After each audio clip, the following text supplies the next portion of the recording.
Yang terhormat kepada dosen pembimbing kita dari mata kuliah Sejarah Peradaban Islam, yaitu Bapak Ustadz Aziz Fathur Rahman, dan teman-teman semua yang saya hormati. Bismillahirrahmanirrahim. Assalamualaikum warahmatullahi wabarakatuh. Alhamdulillahirabbil alamin, wabihi nasta'in, wa ala umurid dunya waddin, wassalatu wassalamu ala asrafil anbiya'i wal mursalin, wa ala alihi wa sahbihi ajma'in, amma ba'du.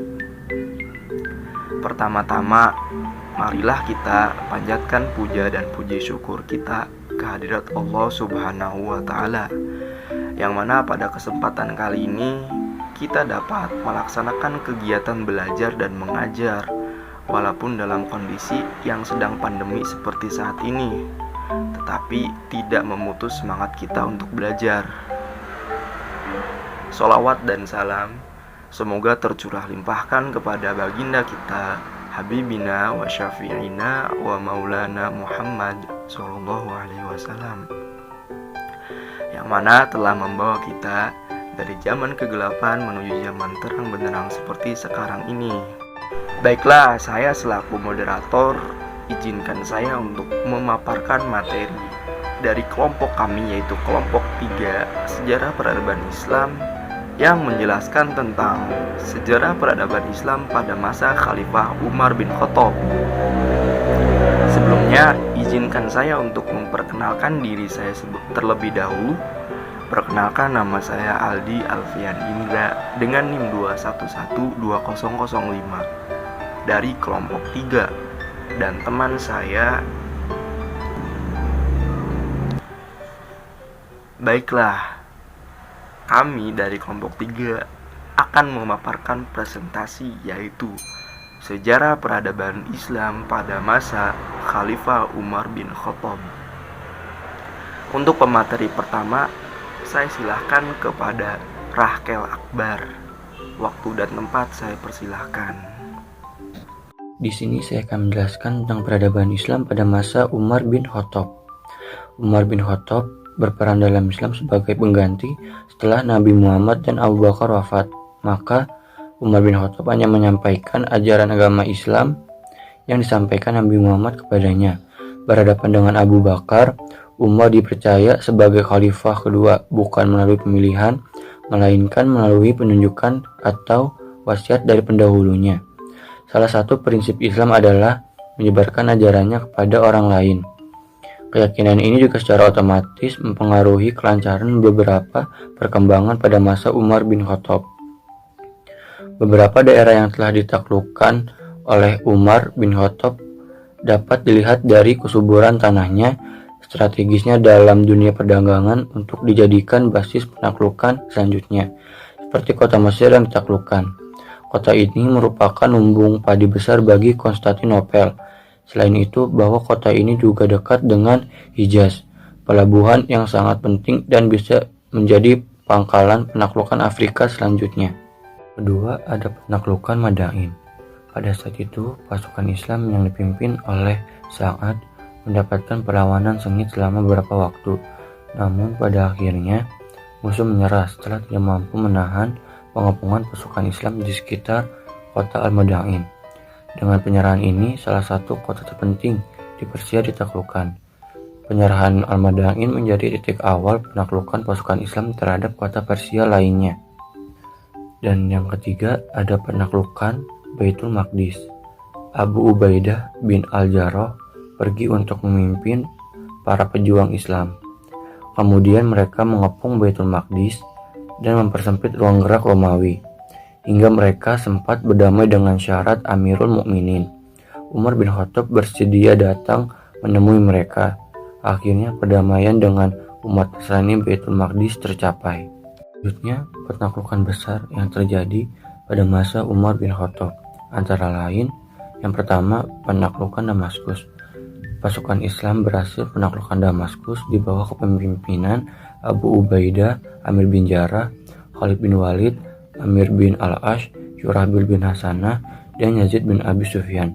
Sebelum kota ini ditaklukkan, telah terjadi serangkaian pertempuran antara pasukan Islam dan pasukan Romawi di gerbang kota. Kondisi peradaban Islam pada masa Umar bin Khattab dari aspek sosial. Yang pertama yaitu dari penegakan ijtihad. Pada saat Islam telah menyebar ke Syria, Mesir, dan Persia, Islam banyak menjumpai budaya-budaya baru yang hidup di negara-negara tersebut, sehingga muncul berbagai macam kesulitan dan masalah yang belum pernah dialami oleh umat Islam. Umar mengadakan ijtihad di bidang fikih, politik, ekonomi, dan sosial yang begitu besar pengaruhnya dalam masyarakat Islam dan masyarakat Arab, baik yang tinggal di Jazirah maupun yang kemudian menetap di negara-negara yang telah dibebaskan. Pada masanya, ijtihad inilah yang menyelamatkan kehidupan sosial dari kemunduran. Dialah yang telah menjaga kehormatan jiwa Islam di hati kaum muslimin dimanapun mereka berada. Yang kedua yaitu penetapan kalender Islam. Khalifah Umar radhiyallahu anhu adalah seorang administrator yang ulung. Bukti dan faktanya adalah sejak dia memegang tampuk kekuasaan, pekerjaan pertama yang dilakukan oleh Khalifah Umar radhiyallahu anhu adalah mengatur penanggalan atau penanggalan Hijriyah. Pasalnya, surat-surat administrasi yang diserahkan kepadanya oleh pejabat pemerintah dan panglima perang hanya mencantumkan tanggal dan bulan tanpa tahun. Ini karena umat Islam belum memiliki kalender khusus sendiri. Kondisi peradaban pada masa Umar bin Khattab dari aspek politik. Yang pertama, pembagian kekuasaan. Umar bin Khattab telah membagi kekuasaannya secara terpisah untuk pertama kalinya dalam sejarah Islam. Umar mulai memisahkan kekuasaan legislatif, yudikatif, dan eksekutif, sehingga jauh sebelum lahirnya trias politika, Umar bin Khattab telah sempurna mengelola administrasi pemerintahannya, termasuk yang pertama yaitu kekuasaan legislatif atau majelis syura, yaitu salah satu mekanisme pemerintahan yang paling penting adalah pembentukan majelis konsulatif. Jika masalah penting muncul dan memerlukan penjelasan, Dewan Permusyawaratan dipanggil dan diundang untuk membahas dan menemukan cara untuk menyelesaikan masalah. Umar bin Khattab juga menjadikan musim haji sebagai ajang evaluasi pemerintah. Saat itu, Umar mengumpulkan pejabat negara dan gubernur di daerah. Mereka memberikan laporan perkembangan pemerintahan di daerahnya dan keluhan masyarakat pada masa pemerintahannya. Daerah-daerah tersebut dibagi menjadi 8 provinsi, yaitu yang kedua yaitu kekuasaan kehakiman. Umar bin Khattab membuat perubahan mendasar dalam kekuasaan yudikatif yang memisahkannya dari eksekutif. Umar bin Khattab menunjuk Zaid bin Sabit sebagai hakim di Madinah, Syarah untuk Bashrah, Abu Musa al-Asy'ari untuk Kufah, dan Utsman bin Qais bin Abi al-Ash untuk Mesir. Mereka diberi wewenang yang luas dan bebas dari campur tangan kekuasaan eksekutif. Namun yang perlu digarisbawahi adalah hakim baik di tingkat pusat maupun daerah diberikan kewenangan untuk menangani masalah sengketa harta, benda, ataupun hukum perdata. Adapun masalah tindak pidana seperti qisas atau hudud, Umar sendiri yang menanganinya. Umar bin Khattab mengangkat qadhi dan qadhi sesuai dengan kemampuan dan kejujurannya. Umar bin Khattab menulis formulir dengan adil dan bijaksana. Hal ini membuktikan bahwa Umar bin Khattab ingin mengadakan atau ingin menegakkan keadilan bagi seluruh masyarakat yang dipimpin Umar. Jika dibandingkan dengan peradilan modern, Umar bin Khattab tidak dapat ditandingi. Yang ketiga yaitu eksekutif atau khalifah.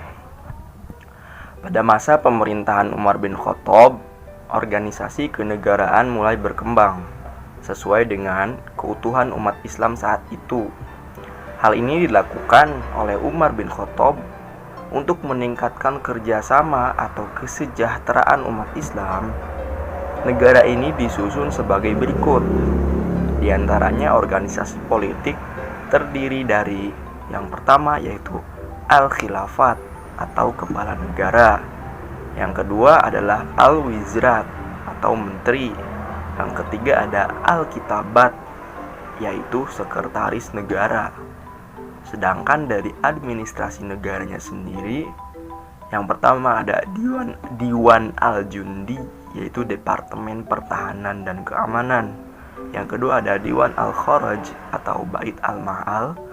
Yang ketiga ada Diwan Al-Ahdath atau lembaga kepolisian dan instansi pekerjaan umum atau Nazrat Al-Nafilah.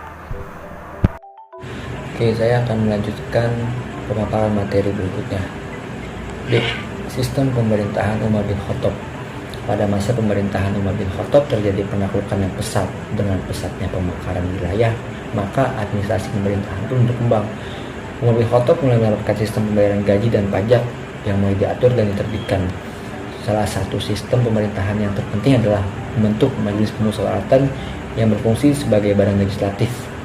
Dengan demikian dapat dikatakan bahwa jauh sebelum lahirnya teori Trias Politika, Umar bin Khattab terlebih dahulu mengatur penyelenggaraan pemerintahannya melalui pembagian dan pemisahan kekuasaan, yaitu eksekutif yang dipimpin oleh Umar bin Khattab, sedangkan yudikatif didelegasikan untuk hakim dan kekuasaan legislatif berada di majelis pemusyawaratan.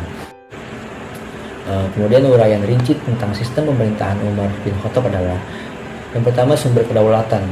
Sumber kedaulatan kepemimpinan Umar bin Khattab berasal dari Abu Bakar As-Siddiq berdasarkan kesepakatan dalam musyawarah. Dalam wasiatnya, Abu Bakar mempercayakan kepemimpinannya kepada Umar bin Khattab karena Umar adalah orang yang baik dan adil. Kedua, bentuk pemerintahan. Kepemimpinan Umar bin Khattab mendapat gelar Amirul Mukminin. Negara yang memimpinnya disebut khilafah. Salah satu mekanisme pemerintahan yang penting adalah pembentukan majelis pemusyawaratan yang anggotanya terdiri dari suku Aus dan Khazraj yang berfungsi sebagai lembaga legislatif, yudikatif dilimpahkan kepada hakim, sedangkan eksekutif dipimpin langsung oleh Khalifah Umar bin Khattab. C. Struktur pemerintahan Umar bin Khattab. Yang pertama ada Kodo, peradilan, berfungsi sebagai lembaga peradilan. Di sini hakim, baik hakim pusat maupun daerah, diberikan kewenangan yang luas untuk menangani masalah-masalah yang berkaitan dengan sengketa harta benda atau hukum perdata. Adapun masalah tindak pidana seperti kisos atau hadat, itu Umar sendiri yang menanganinya. Yang B ada Majelis Syura. Majelis Syura berfungsi sebagai badan legislatif yang bertugas menerapkan kebijakan politik. Kemudian yang C ada sekretaris, berfungsi untuk menjelaskan hal-hal penting. Yang D ada Al-Ahdas, lembaga kepolisian yang bertugas menjaga keamanan dan ketertiban masyarakat. Yang F ada Al-Nafi'ah, bertugas menangani permasalahan dalam pembangunan fasilitas umum dan fasilitas sosial seperti gedung pemerintahan, irigasi, dan rumah sakit. Yang G ada Al-Jun, Departemen Pertahanan dan Keamanan, bertugas mengelola dan menyelenggarakan urusan militer. Yang H ada Al-Kharaj, Departemen Perpajakan, bertugas mengelola perpajakan daerah-daerah yang dikuasai. Oke, mungkin hanya ini yang dapat saya